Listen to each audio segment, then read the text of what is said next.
పహల్గామ్ ఉగ్రదాడి నేపథ్యంలో తిరుమలలో భద్రతను కట్టుదిట్టం చేశారు.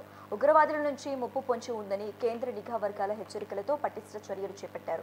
తిరుమలకు వచ్చే భక్తుల భద్రత దృష్ట్యా మాక్ డ్రిల్ నిర్వహించారు. పోలీసు విజిలెన్స్, ఆక్టోపస్ బలగాలు ఈ మాక్ డ్రిల్స్ లో పాల్గొన్నాయి.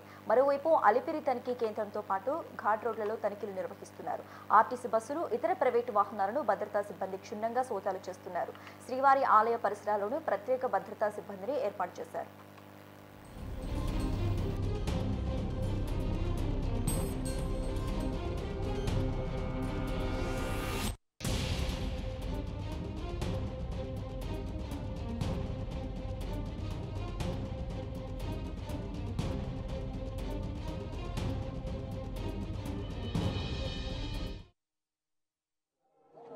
ఓం నమో వెంకటేశయ్య.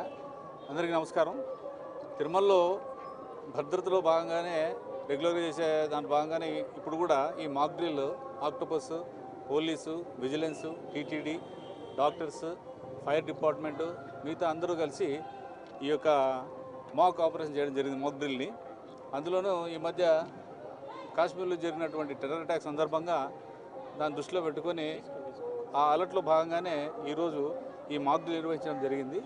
ఇది చాలా సక్సెస్గా చాలా బాగా చేశారు. ఈ ప్రజల్లో ఒక అవగాహన వస్తున్న ఉద్దేశంతో ఇది ఏర్పాటు చేయడం జరిగింది. మొత్తం ఎంతమంది ఆపరేషన్లో 28 మెంబర్స్ ఆక్టోపస్ వాళ్ళు పాల్గొన్నారు. మా వాళ్ళు పోలీసు వాళ్ళంతా కలిసి ఒక 25 మంది పాల్గొన్నారు. టీటీడీ వాళ్ళు 15 మంది పాల్గొన్నారు.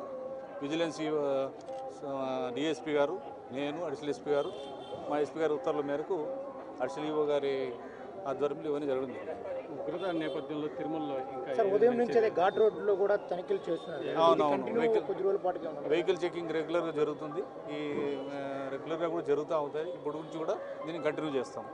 సడన్గా సర్ప్రైజ్ ఎప్పుడు ఘాట్లోనే కాకుండా అవుటర్ రింగ్ రోడ్లో కావచ్చు, జిఎన్సీలో కావచ్చు, టౌన్ సెంటర్లో కావచ్చు, తిరుమలలో ఎక్కడైనా సరే సడన్గా మేము సర్ప్రైజ్ చెక్ చేయడం జరుగుతుంది. ఇప్పుడు కూడా 5 to 7 వెహికల్ చెకింగ్ జరుగుతాం.